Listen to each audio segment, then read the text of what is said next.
Okay, think about this for a second. What if the hidden forces that push a country toward chaos or pull it back from the brink, what if those weren't a mystery anymore?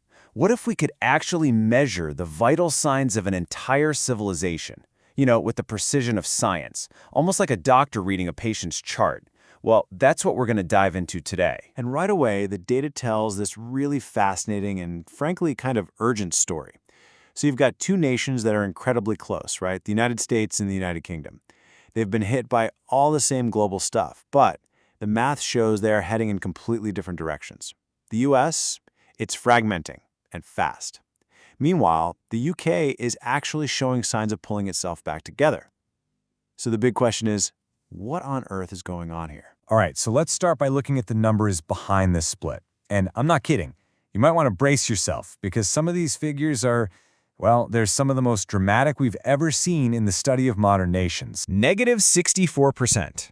That one number, that's a 64% collapse in America's social cohesion. We're talking about the basic trust, the very bonds that hold a country together. And this happened in just 5 years. I mean, to put that in perspective, the data suggests that's a bigger tear in the social fabric than what was seen during the Civil War or even the Great Depression. It's staggering. So, all this feeds into what's called a system health score. Think of it as an overall grade for the country. The UK, it's sitting at a pretty healthy 4.71. But the US, it's down at 2.69. And here's the critical part. The danger threshold is 2.5. The model shows that when a nation drops below that line, the risk of a major breakdown just skyrockets. America is, literally, standing on the edge of a mathematical cliff. Okay, I know what you're probably thinking. How? How on earth can a model know something like that? It sounds like something straight out of science fiction, right? Like Asimov's psychohistory or something. But this is very, very real. So let's pull back the curtain and look at the engine that's running behind all these numbers. And that brings us to the tool that makes all this possible. It's not a crystal ball. A much better way to think about it is as a new kind of technology, sort of like an MRI, but for an entire civilization, letting us see what's really going on inside. It's a framework called CAMS. That stands for Complex Adaptive Model State. And really, what it does is treat a nation like a single, living, complex system. It works like a national polygraph, right? Detecting where the stress is. Or, like that MRI, it shows the deep structural health of a country's most important institutions. The whole point is to cut through the noise of day-to-day headlines and politics to read the actual vital signs. So, how does it actually work? Well, it's basically a three-step process. First, you model the society as a network of 8 key parts, or nodes as they're called. Things like the government, the economy, culture, that kind of stuff.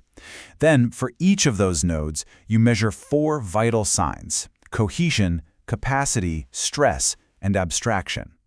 And finally, you just put all of that data together to get that one single overall system health score we talked about. And look, this isn't just some brand new theory someone cooked up. This CAMS framework has been seriously battle-tested. It's been run against the data from more than 15 different civilizations, going back almost 2,500 years. We're talking the fall of Athens, the Roman Empire, crises in China and Germany in the last century, the whole gamut. And get this, it's been 89.3% accurate at predicting these huge societal shifts.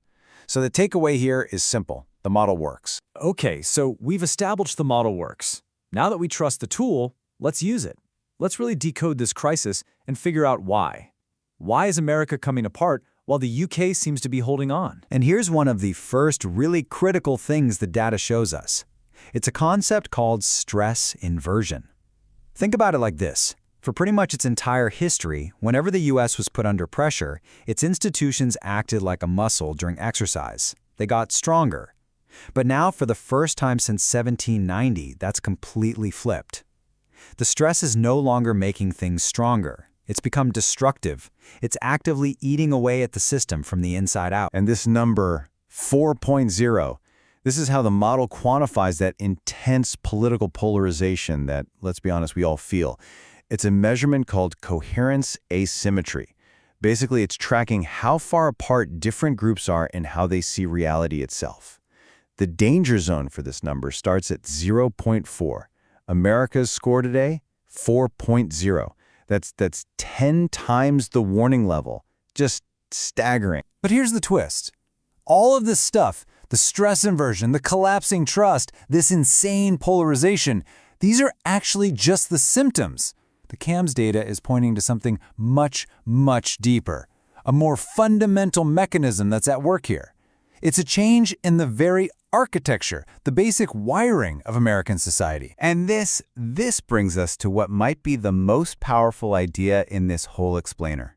CAMS lets us see society not just as a bunch of buildings and institutions, but as something else entirely, something that looks a lot like a massive, planet-sized neural network. And here it is. This is the big reveal.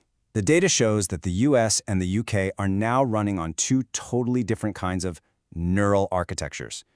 The UK, it's on what's called an inhibitory network. It's stable, it's controlled, it's great at absorbing shocks, but it's also a bit slower. The US, on the other hand, has gone through this historic flip. Its network is now excitatory, and that means it's hyperactive, it's unbelievably fast, it's innovative, but it's also dangerously unstable. I mean, just look at how imbalanced the US network is. Out of those 8 big societal nodes we talked about, 7 of them are now in that hyperactive, excitatory state. Only one, the military, is still inhibitory, acting as a kind of brake on the system. What you end up with is a network that's built for incredible speed, but it's also super vulnerable to one thing going wrong and causing a total cascade of failures. Now, to be clear, being excitatory isn't automatically a bad thing. It's a classic high-risk, high-reward situation. The pros? You get insane dynamicism. You can innovate at lightning speed. The cons? You get that network instability and a really high risk of total systemic burnout. You could say the US is basically redlining its societal engine 24/7. So, where does that leave us? What does all this actually mean? Let's get to the bottom line, the prognosis, because this isn't just some interesting academic exercise. The math is pointing to a very real and very urgent choice that has to be made. And this is probably the single most provocative piece of the entire analysis. Based on how fast these trends are moving, the math suggests the United States has a window of about 18 to 24 months to change course. After that, these patterns of fragmentation could become locked in, maybe even irreversible. The clock is absolutely ticking. But it is so important to understand. This is not a prophecy. It's not fate. It's a diagnostic tool. The source material has a great way of putting it. CAMS is like a GPS for a civilization. It shows you the map, it warns you there's a cliff up ahead, but it doesn't drive the car. We, the people, the leaders, we still have our hands on the wheel. We have to choose which way to turn. And that leaves us with the ultimate question, doesn't it? For what might be the very first time in human history, we can actually read the vital signs of our own society. We can see the mathematical undercurrents that are either pushing us towards a crisis or pulling us towards recovery. We have the map. The question is, what are we going to do with it?